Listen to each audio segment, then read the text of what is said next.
الحمد لله رب المشرقين والمغربين وصلى على سيد الثقلين وصاحب خاب قوسين السيد محمد المصطفى رسوله المعبود وصلى على سيد العارفين مثل الرسول الكونين السيد محمد المهدي الموعود خليفة الله الودود. أما بعد، فقد قال الله تعالى في القرآن المجيد والفرقان الحميد: أعوذ بالله من الشيطان الرجيم، بسم الله الرحمن الرحيم. وَلَسَوْفَ يُؤْتِيكَ رَبُّكَ فَتَرْضَىٰ. صدق اللہ العظیم. قابل احترام مرشدین اکرام، فقراء اعظام، دانشوران قوم اور دانشور خواتین، نوجوانان اسلامیہ، السلام علیکم ورحمۃ اللہ. وعلیکم السلام. پروردگار عالم یہ ایسی ذات مقدس ہے جس کو کائنات کا ہر ایک ذرہ راضی کرنے میں لگا ہوا ہے، چاہے وہ زمین ہو یا آسمان. چاند کہتا ہے میری چاندنی مجھ سے چھن جائے تو کچھ غم نہیں، لیکن میرا رب مجھ سے راضی ہو جائے. ستارے کہتے ہیں ہماری خوبصورتی قربان ہو جائے تو کچھ غم نہیں، لیکن میرا رب مجھ سے راضی ہو جائے. سورج کی صدا یہی ہے کہ میری ساری روشنی مجھ سے چھن جائے تو کچھ غم نہیں، لیکن میرا رب مجھ سے راضی ہو جائے. جمادات ہو نباتات، شجر ہو یا حجر، چرند ہو یا پرند، ہر ایک کو ایک ہی بات کی فکر ہے، اسی طرح رب العالمین ان سے راضی ہو جائے. یہ بات دیگر مخلوقات کی ہے. اللہ نے جس کو اشرف بنایا، اللہ نے جس کو فضیلت عطا کی، اسے انسان کے نام سے یاد کیا جاتا ہے. ان انسانوں کو بھی اسی بات کی فکر تھی کسی طرح رب العالمین ان سے راضی ہو جائے. یہ جستجو، یہ رضا ہے الہی کی فکر صرف عام انسانوں کو تھی، بلکہ اللہ نے جسے نبوت عطا کی وہ بھی اس فکر میں لگ گئے. چنانچہ ابو البشر حضرت آدم علیہ السلام آئے تو اللہ کو راضی کرنے آئے، حضرت ادریس علیہ السلام آئے تو اللہ کو راضی کرنے آئے، حضرت الیاس آئے تو اللہ کو راضی کرنے آئے، حضرت نوح آئے تو اللہ کو راضی کرنے آئے، حضرت ابراہیم آئے تو اللہ کو راضی کرنے آئے، حضرت اسماعیل آئے تو اللہ کو راضی کرنے آئے، حضرت یعقوب آئے تو اللہ کو راضی کرنے آئے، حضرت یوسف آئے تو اللہ کو راضی کرنے آئے، حضرت یونس آئے تو اللہ کو راضی کرنے آئے، حضرت داؤد آئے تو اللہ کو راضی کرنے آئے، حضرت موسیٰ آئے تو اللہ کو راضی کرنے آئے، حضرت عیسیٰ آئے تو اللہ کو راضی کرنے آئے. گھر تمام انبیاء آئے تو اللہ کو راضی کرنے آئے، لیکن قربان جائیے خاتم النبیین حضور محمد صلی اللہ علیہ وسلم پر جب آپ تشریف لائے تو اللہ تبارک و تعالی آپ کو راضی کر رہا ہے. وَلَسَوْفَ يُؤْتِيكَ رَبُّكَ فَتَرْضَىٰ. یعنی اے حبیب، ان قریب ہم تمہیں اتنا دیں گے کہ تم ہم سے راضی ہو جاؤ گے. یہ مقام مصطفیٰ صلی اللہ علیہ وسلم ہے کہ جہاں کائنات کا ہر ایک ذرہ اللہ تبارک و تعالیٰ کو راضی کرنے میں لگا ہوا ہے، وہیں پر پروردگار آپ صلی اللہ علیہ وسلم کو راضی کر رہا ہے. اور آج ہم اسی رسول کائنات کی حمد و ثنا سننے اور سنانے کے لیے جمع ہوا ہے. اس کے تعلق سے پروردگار نے ارشاد فرمایا کہ محمد، اگر ہم تمہیں پیدا نہ کرتے تو یہ کائنات وجود میں نہ آتی، نہ یہ زمین و آسمان بنتے. یہ وہی محمد الرسول اللہ ہے جن کا چہرہ والضحیٰ اور زلف واللیل ہے.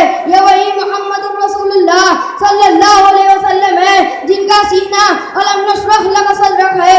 یہ وہی محمد الرسول اللہ صلی اللہ علیہ وسلم ہے جن کی رضامندی وَلَسَوْفَ يُؤْتِيكَ رَبُّكَ فَتَرْضَىٰ ہے. یہ وہی محمد الرسول اللہ صلی اللہ علیہ وسلم ہے جن کا ذکر وَرَفَعْنَا لَكَ ذِكْرَكَ ہے. یہ وہی محمد الرسول اللہ ہے جن کی عطا اِنَّا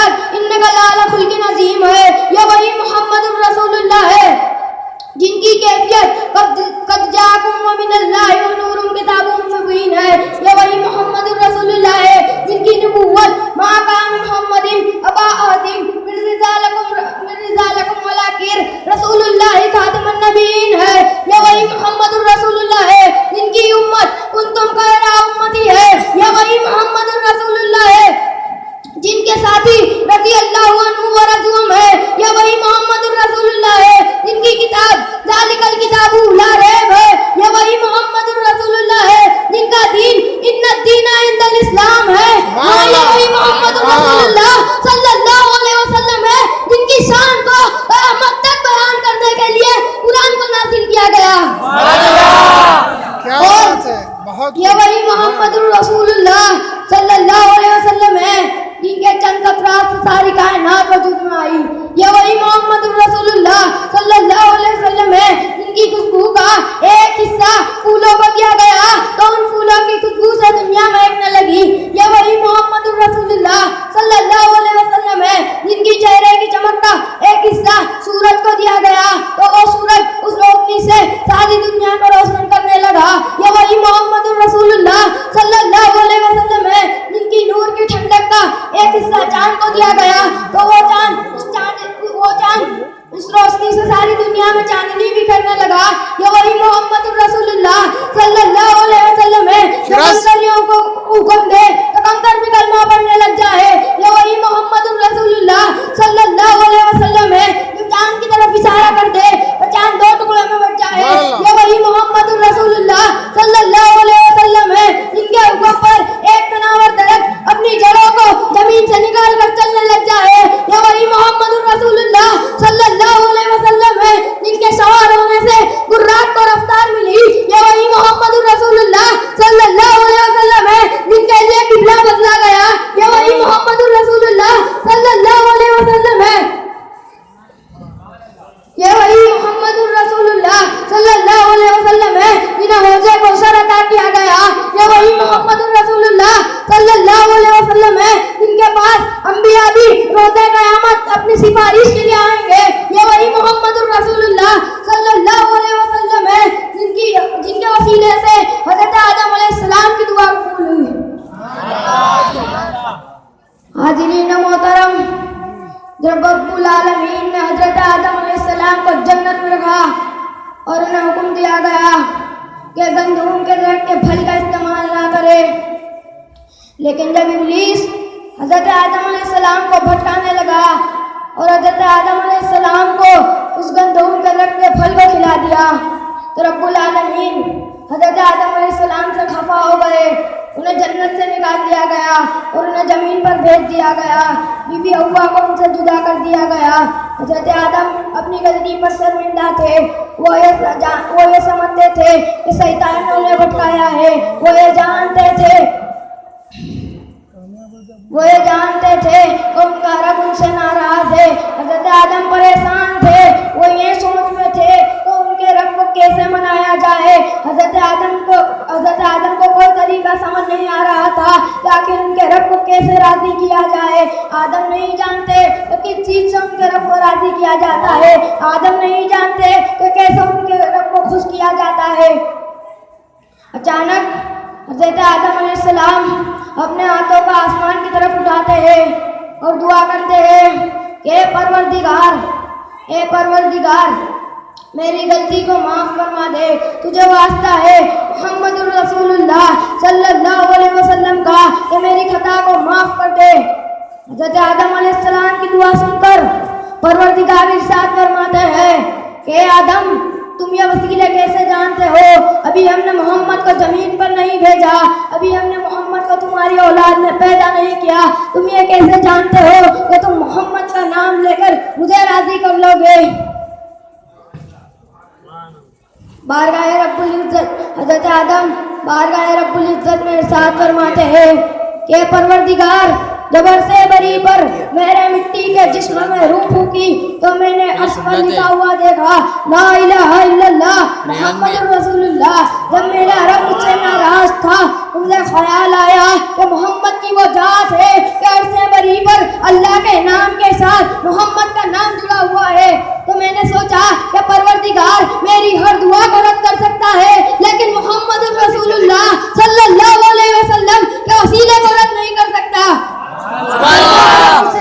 تھا تو میں نے محمد الرسول اللہ صلی اللہ علیہ وسلم کے وسیلے سے دعا کی. تمام انسانوں کے والد حضرت آدم علیہ السلام جن کی اولاد سے انبیاء کو پیدا کیا گیا، وہ حضرت آدم علیہ السلام محمد الرسول اللہ صلی اللہ علیہ وسلم کے وسیلے سے دعا کرتے ہیں.